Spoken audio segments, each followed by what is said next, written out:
Okay, good afternoon, everyone, and welcome to the Office of the Chief Scientist Science Seminar Series.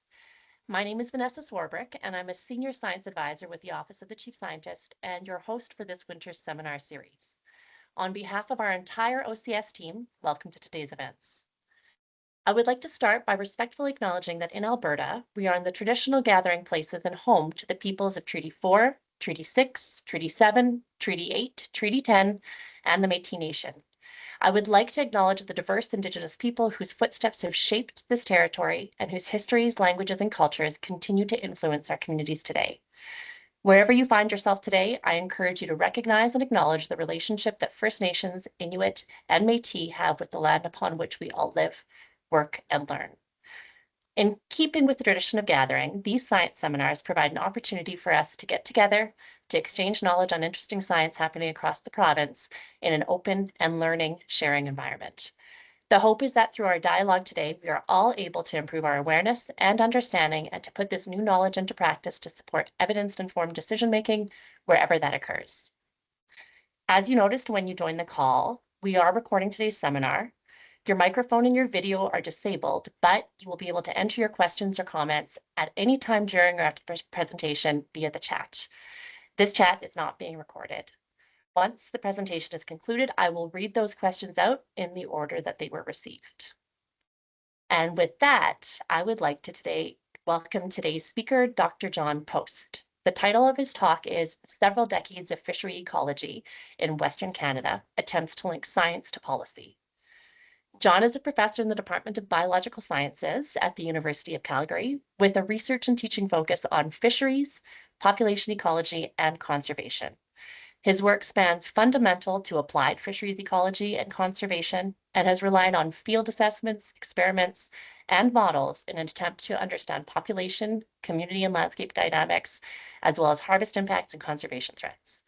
He did mention in his bio that collaborations with provincial and federal fisheries biologists have provided rich opportunities for data collection and addressing challenging issues in management and conservation. And I know, John, that our provincial scientists and fisheries biologists would echo the same sentiment about the success of collaborative research with you as well. So with that, I'm going to pass the floor over to you, John, and I'm looking forward to your presentation. Thanks very much, Vanessa.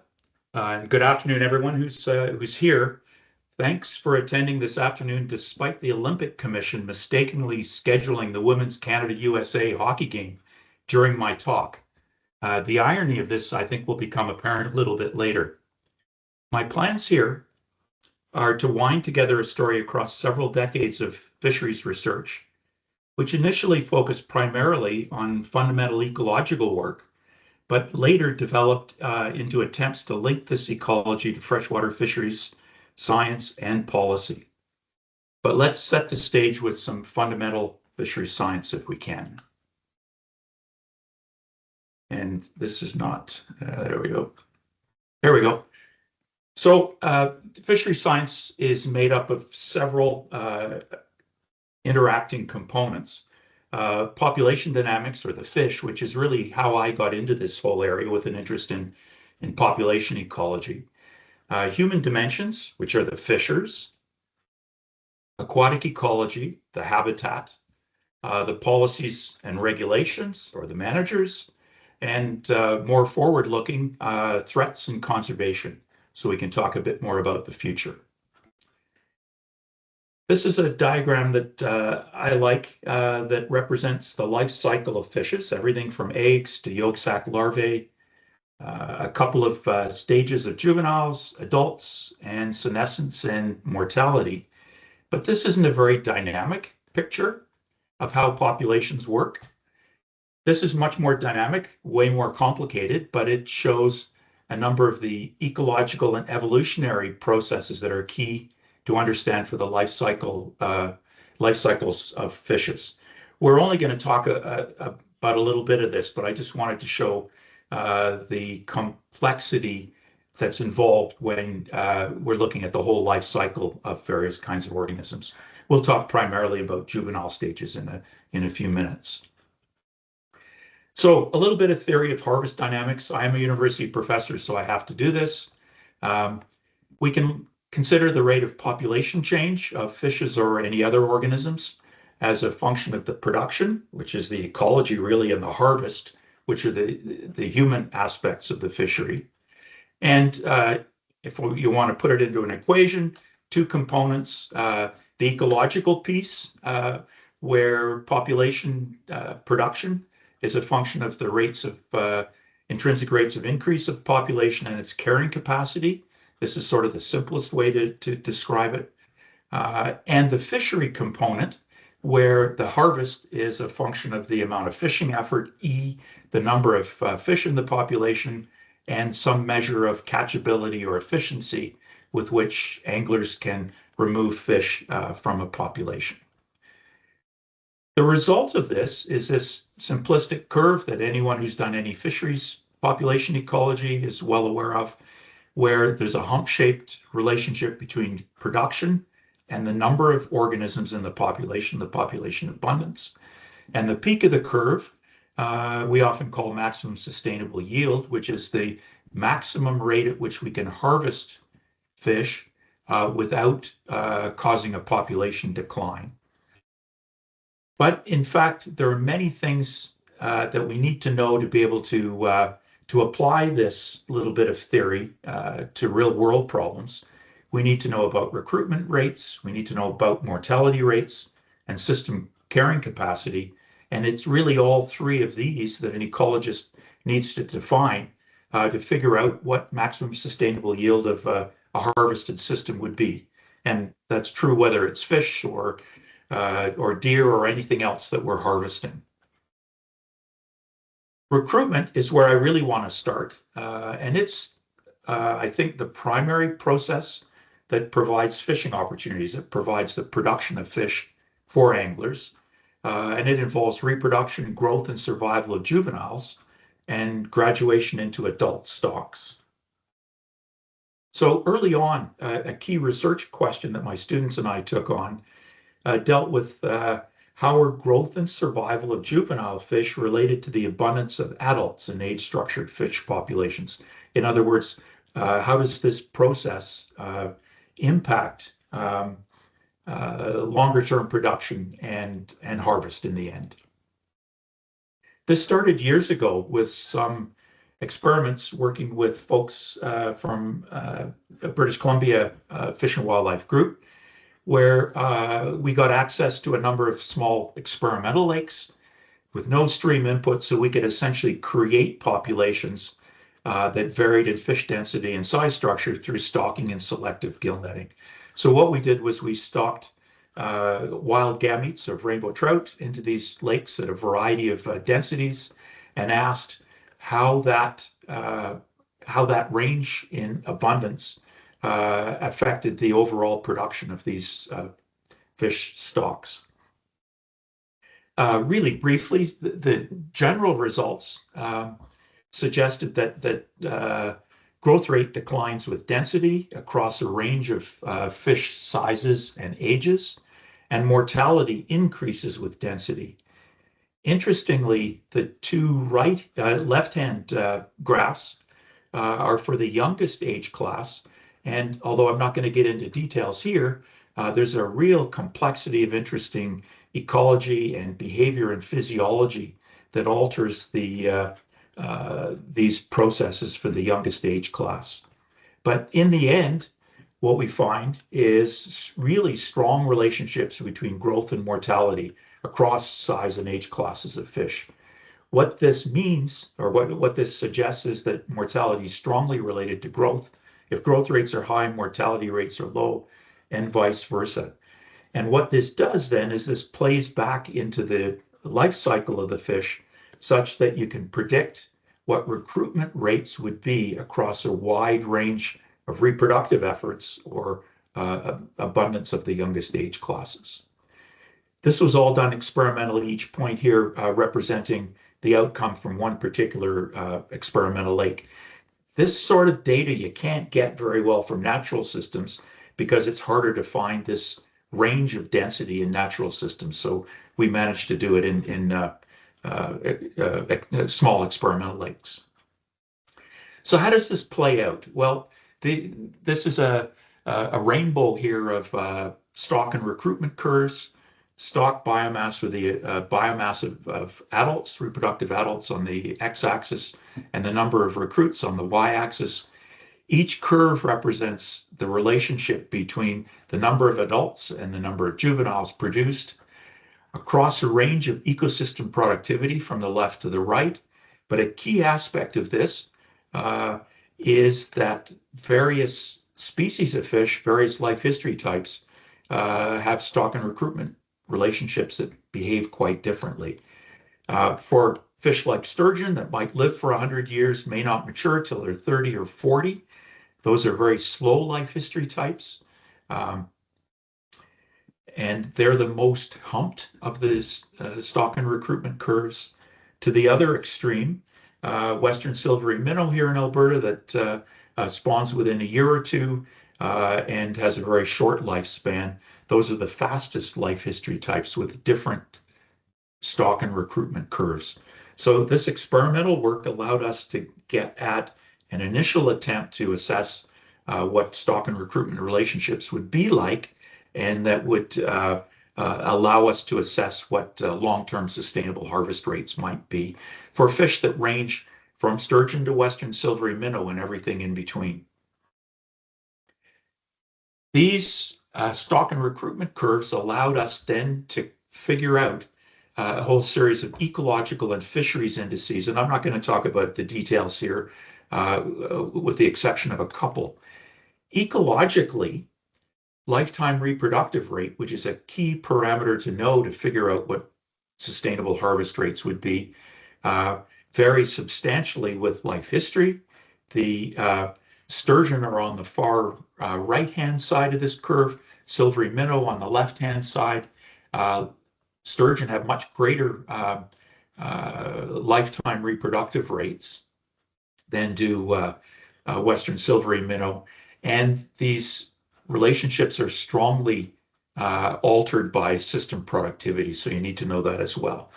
Now, from a fisheries standpoint, we can look at the fishing rate, fishing mortality, F at MSY, or maximum sustainable yield, and it shows that fish like the fastest fish, like Western silvery minnow, or things that in fact we're interested in harvesting, like maybe yellow perch, we can harvest at higher fishing rates than fish like sturgeon that have very slow life history characteristics that we have to have much lower fishing at MSY rates to sustain them long term. So this gets at sort of the generality of how you go from an understanding of growth and survival of juveniles to recruitment dynamics to ecological and then fishery implications of an understanding of these early life processes. So some people might say, so what? How do we actually apply these to real fisheries that we know are distributed over broad and complex landscapes? Work continuing in British Columbia in the earlier part of my time in Western Canada, aimed at determining this.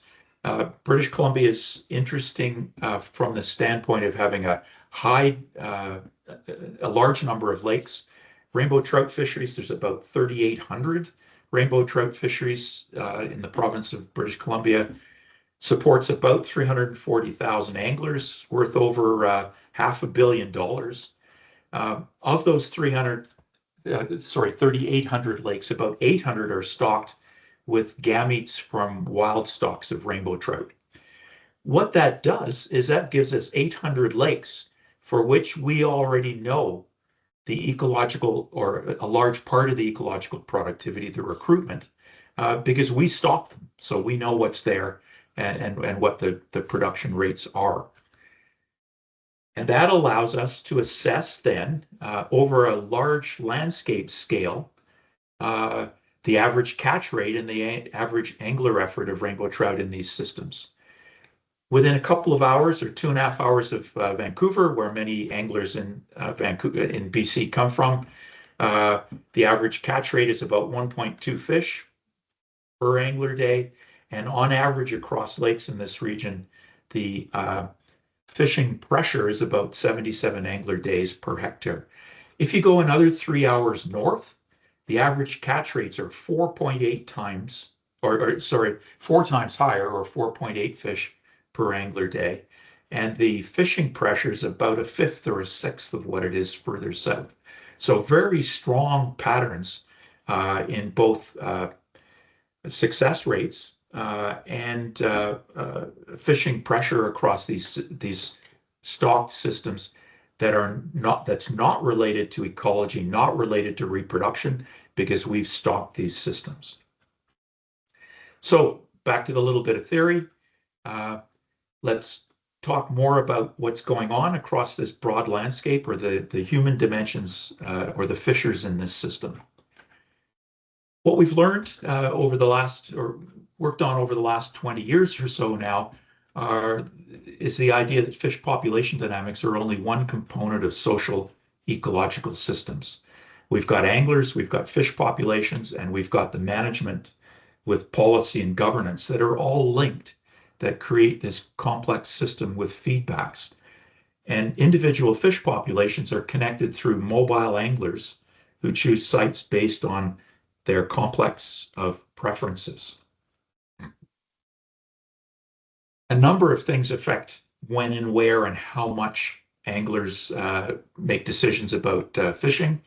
The fishing quality, the size and number of fish, access costs, whether it be distance or time or money to access fisheries, environmental quality. Many of us fish because we want to get into high quality natural environments, so that matters to many anglers. The facilities that are available often attract anglers.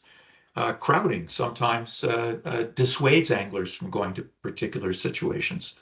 Regulations may attract or may in fact repel fishers. And I'm sure that many of the folks online who work on these things can come up with a number of other key attributes of fishing sites that attract or repel anglers. So we set out to understand how anglers respond numerically across landscapes, and both within lakes and across landscapes, to variation in fish supply. So here are a couple of anglers who are happy with the fishing quality and call in all of their buddies to join them. Social scientists who are interested in angler behavior use one or two methods to get at this. They often do surveys where they ask anglers what features of environments attract them or repel them. They call these stated preference surveys. Those of us who work in field biology are maybe more likely to do a revealed preference, where we look across landscapes. In BC, we use flight lines with fixed wing aircraft, cameras, and nowadays using apps to look at the patterns that are revealed by where anglers decide to go. So both of these methods can be very useful in understanding where and when and how much anglers decide to fish across a landscape. So you can put all of this complexity into a diagram like this, where we try to assess for a landscape the ecological processes, lake-specific density-dependent population dynamics, which is what I started out with, the size composition, abundance, lake productivity, and geographic location. We can consider anglers, their angling preference, their efficiency, their geographic location, and how that affects where and when they fish. Management aspects, where managers have objectives in terms of angling quality, angling effort, license sales, and set regulations, accessibility, amenities, for instance. And in the BC example, where a lot of their systems are stocked, also the size of fish stocked and stocking rates are key. These three components then interact in what folks call nowadays social-ecological systems, where anglers select lakes based on the ecology and the management that determines their total effort, which creates fishing mortality that feeds back to the ecological dynamics of the fishes.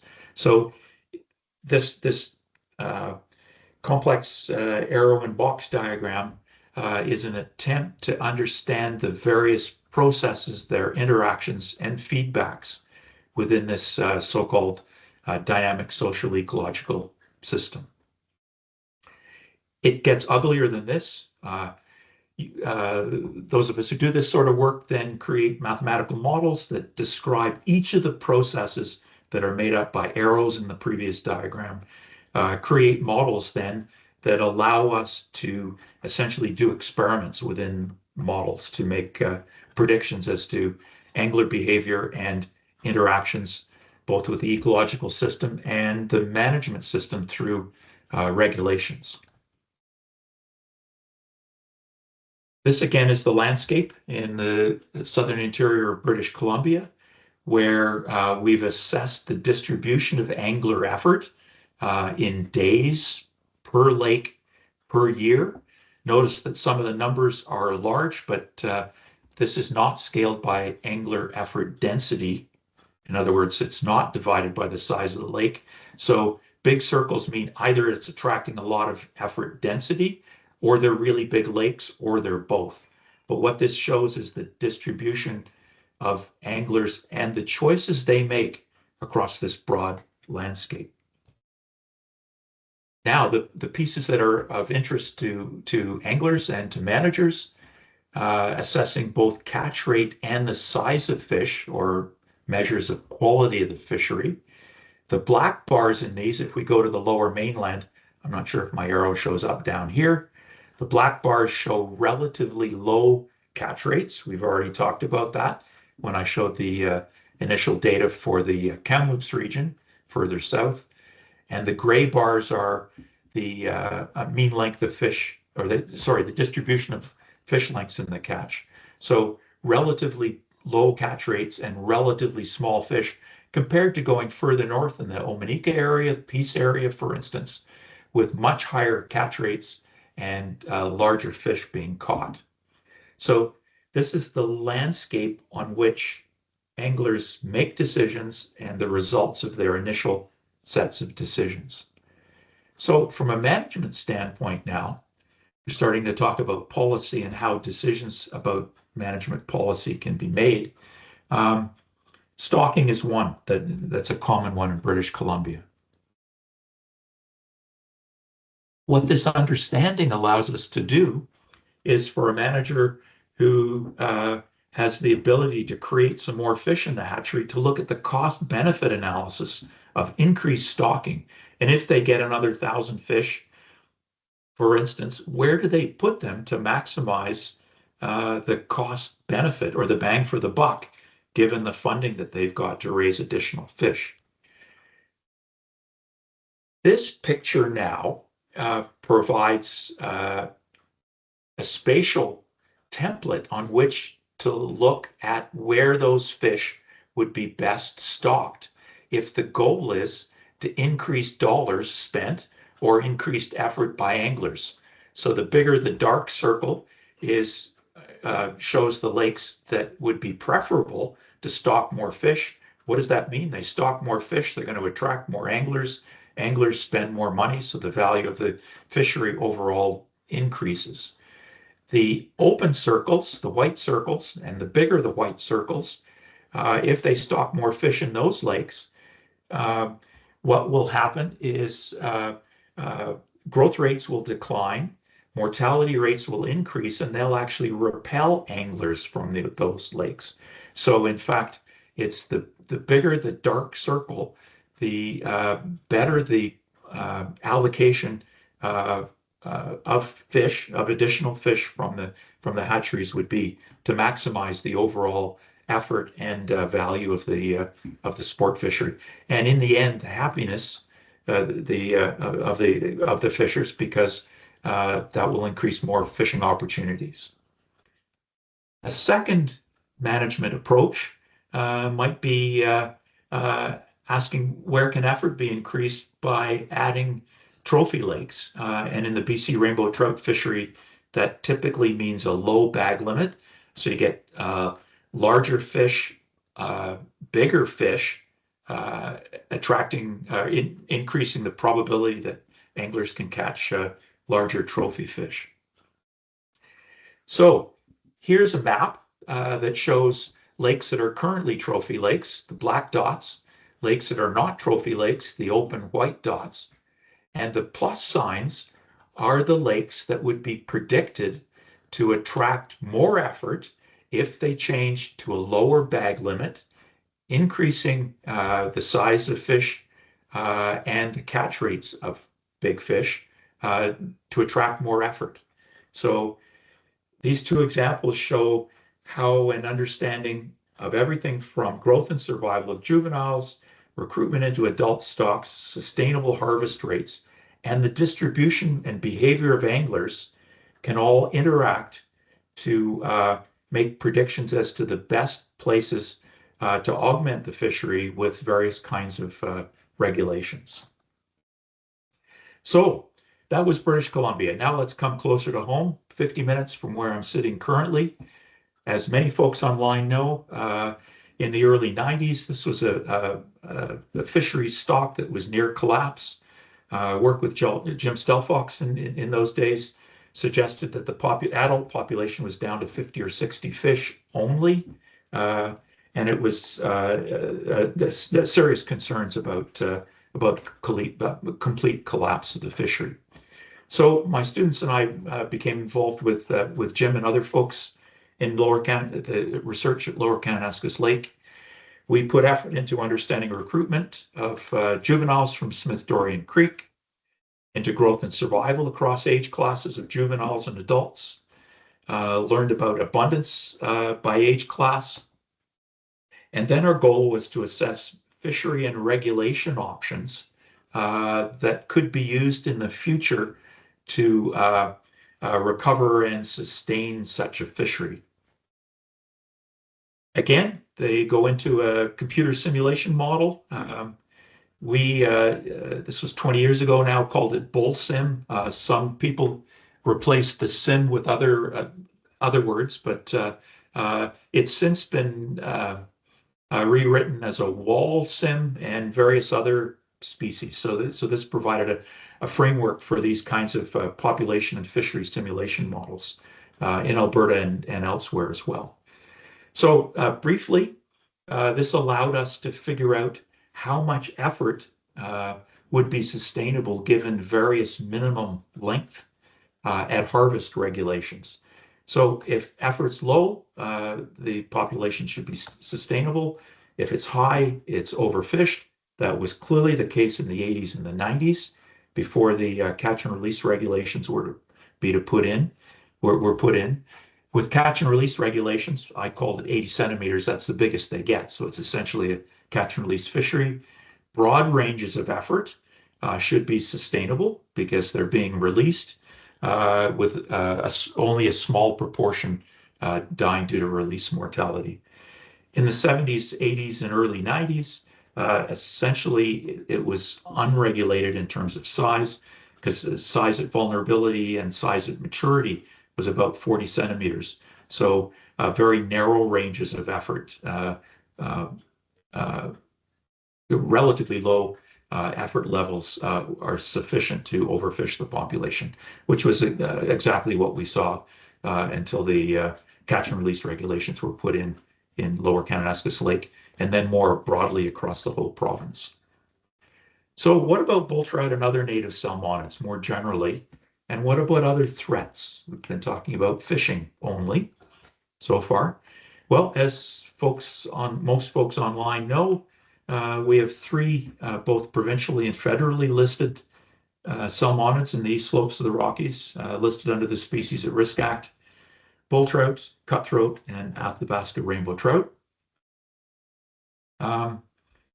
After I was a co-chair on COSEWIC for the freshwater fish for a dozen years, So I became quite familiar with the IUCN Red List approach to assessing threats, which is used generally by COSUIC, where mostly expert opinion is used to assess uh, both the magnitude of the threats and the long-term implication of those threats. So we went through these exercises for the three salmonids in the slopes. For bull trout, climate change was assessed as the greatest threat, but also fragmentation and habitat loss, a little bit of non-native species impacts, brook trout primarily, and angling is probably the smallest threat because of its the catch and release nature of the fishery in Alberta. The West Slope cutthroat, a different pattern. Fragmentation and non-natives are probably the greatest threats, but also climate change and habitat loss. Angling, again, less because of their the catch and release. And Athabasca rainbow trout, where non-native species are the primary threat, but a number of other components of the environment are also important: climate change, fragmentation, and habitat loss. Again, angling, but it's catch and release now. Pardon me. So when we look across these species and across the east slopes of the Rocky Mountains, there are many and cumulative threats that threaten the long-term persistence of these species. I like this figure because we attempted to put many of them into many of the threats into a single cartoon. Let's now look at another issue, and focus on cumulative effects, another challenge that students in my lab and I have been involved in, with a number of folks who are online now, I'm sure. We published a paper in my lab in 2018, led by Chris Cahill, that showed that the declines overall of the rainbow trout population of about 6% per year throughout the period of 2003 to 2013. And this has been updated more recently by Josh Corman in a report he published just last year. I've tried to scale the time series here. Josh had access to some older data that they managed to build into the framework, and another half dozen years of data that followed Chris Cahill's work. The overall declines over the longer time period are less, maybe about 3% per year. Not very certain. So to predict any particular year, the level of confidence you'd have in that may not be great, but there certainly is a concern about long-term declines in terms of the number of adult rainbow trout in this prominent fishery in southern Alberta. This is a real cumulative effects problem. A number of things we know reasonably well.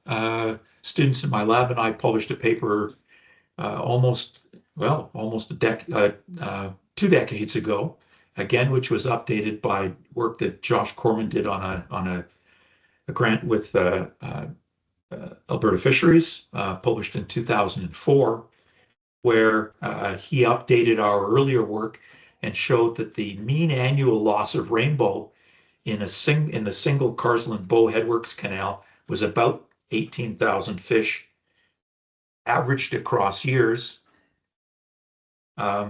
which turned out to be about 18% of the population of rainbow. So that's a pretty high mortality rate for a single source. This varied a lot from year to year, from about 4% to 25% of the population. So substantive losses in this single canal of the sport fish. Brown trout had much lower loss rates, but mountain whitefish, on the other hand, had much higher loss rates of about 76,000 annually, averaged over a couple of decades. Mean population loss of about 36%, but varying annually from 5 to 80%. So substantial losses due to the irrigation canal. There are other components that could be important cumulative threats. Release mortality. Mike Sullivan suggested that about the average rainbow is recycled about 6 times per year, and if there release mortality rates, that could be substantial.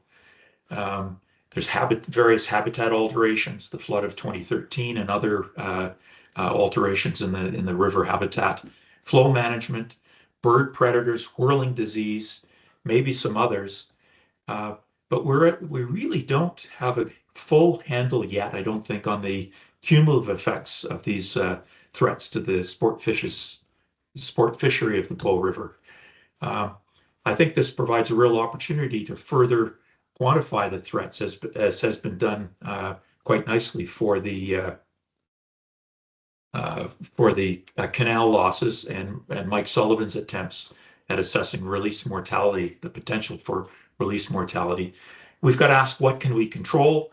And then from that, develop policy to sustain fisheries. So I'm going to show an example that's the first part of which is now in press in the Canadian Journal of Fisheries and Aquatic Science. And this is a piece that's been funded by the Office of the Chief Scientist, where our goal was to examine the temporal and spatial variation in land use characteristics and in occupancy of native and non-native salmonids in the eastern slopes. Occupancy here represents the range of habitat use by the species, and it's essentially the probability of presence of a species at the Huck 10 scale. And we work at the second here. There we go. Map of these slopes here. These are Huck 10s that are identified, and the ones that are in red are the ones where there have been repeated electrofishing surveys that we could then use in this analysis. This is a temporal as well as a spatial analysis, so we could only use Huck 10s where there was a temporal time series of occupancy of salmonids in these slopes. So we've got data from FWMS on bull trout, cutthroat trout, and Athabasca rainbow, 3 natives, and also 3 introduced species, brook trout, brown trout, and non-native rainbow trout. When you do that, our analyses across the east slopes shows that the occupancy probability over the time period from 2000 to 2020 is declining for bull trout, west slope cutthroat, and rainbow trout -A, which are the Athabasca rainbow. And the lower row are brook trout, brown trout, and rainbow trout. Brook trout are holding their own, in fact, maybe increasing a little. Brown trout are increasing, and rainbow trout, non-native rainbow trout, are in a decline.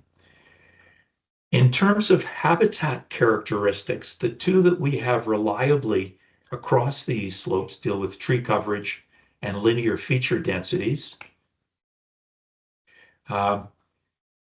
Average decline's relatively small, but we have substantial contrast across Huck 10s that allow us to assess quantitatively the relationship between occupancy and tree coverage.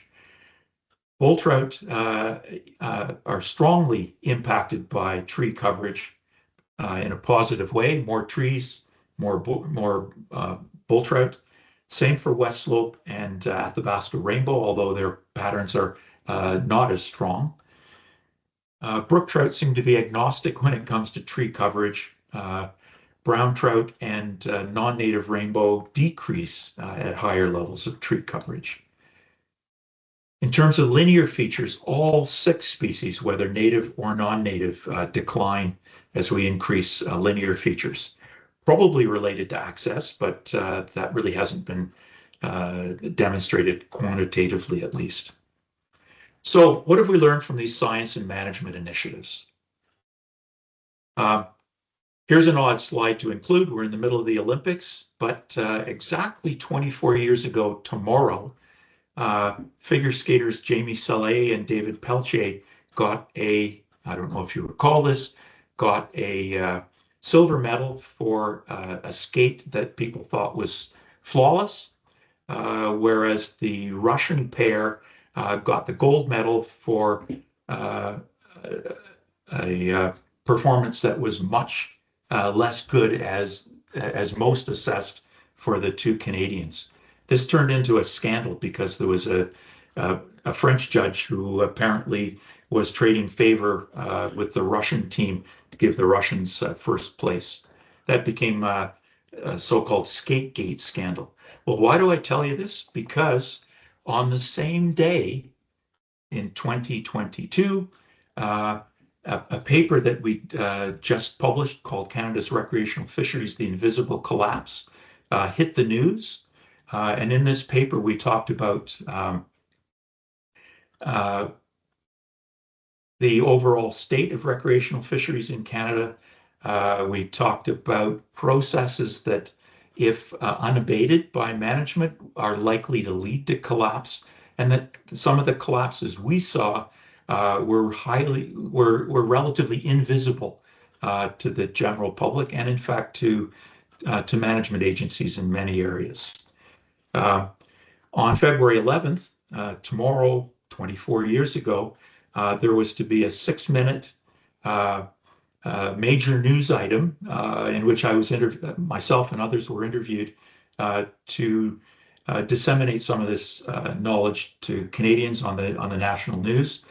But that's when the Skategate scandal was revealed. So the interest in recreational fisheries declined from about 6 minutes to about 45 seconds. And it was clear that skating mattered much more to Canadians, at least on that day, than did the fisheries. But as it turns out, this paper has become one of the citation classics for the fisheries journal from the American Fisheries meetings, and they've asked us to update this paper, and it just came out in January, a few weeks ago, where we revisit the idea of the invisible collapse and give perspectives on progress and challenges for the future of recreational fisheries. The photograph on the left, the young girl in the middle is Mike Sullivan's mother, carrying or holding a large stringer of walleye. But I took advantage of, in 2026, in this update, putting in a photograph of 2 of my 3 grandsons also fishing. So there's 4 generations here, and over these 4 generations, I think that we're in a position to be able to draw some generalities about where we've been and where we're going. Second thing I want to spend just a few seconds pointing out, there was a book published right at the end of last year, Understanding Recreational Fisheries, which gives a global perspective, but in fact, both Alberta and BC fisheries have a fairly high profile in this book, so you might want to look it up if you're interested. So what have we learned, and what are our biggest challenges? Recreational fisheries are not isolated from other environmental and societal influences. In addition to demand from sport fishers, society is increasingly acknowledging the importance of treaty rights and First Nations for access to traditional subsistence and ceremonial fishery resources. Recreational fisheries are only one component of a complex mixture of cumulative anthropogenic insults to aquatic ecosystems. Societal trends are eroding our effectiveness as scientists in actively promoting sustainable fisheries.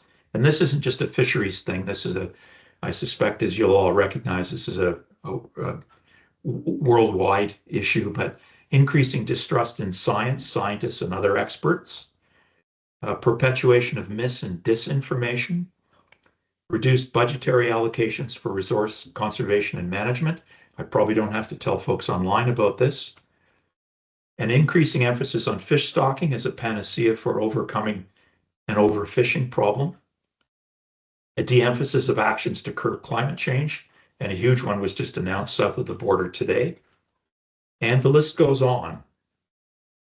So I think as academics, we or I have learned that much in the previous years about the dynamics of recreational fisheries and their management, but maybe less about how to turn this understanding into effective management in the field. And I think we benefit from making explicit a characterization of the trade-offs between regulation intensity and fishing quality to help focus stakeholder discussions on the benefits and the costs of various alternative regulatory approaches, and hopefully to gain increased public support for management decisions. I think we need to reconcile treaty rights of First Nations and their legitimate legal claims to traditional fishery resources. We need to integrate more effectively this idea of social ecological systems, and it requires collaboration across fields. It's not just us biologists, but we need to talk to resource economists, social scientists, and stakeholders. And we need more effective communication with stakeholders, the general public, and politicians to make the case that recreational fisheries are both valued and valuable. So thanks very much. I'd like to acknowledge many, many, many colleagues and students over the years. I was originally planning to write a list, but in fact, I became paranoid. I was going to leave some important people out, so I decided not to write the huge list. But at this stage, acknowledge primarily supporters for this range of research in primarily in Western Canada, and in particular, Alberta Environment and Parks and the Office of the Chief Scientist, who've been funding some of our more recent work in Alberta. So thanks very much. Thank you, John. I think you can see, but there are a ton of folks giving you little clapping emojis and hearts, and I think this is a bit of a testament to the community of folks working on fisheries and fisheries management that you've highlighted in the presentation. And with that, I just want to give a really heartfelt thank you to Dr. John Post for a wonderful presentation. Thanks for all of you who tuned in, and I hope we'll see you again soon.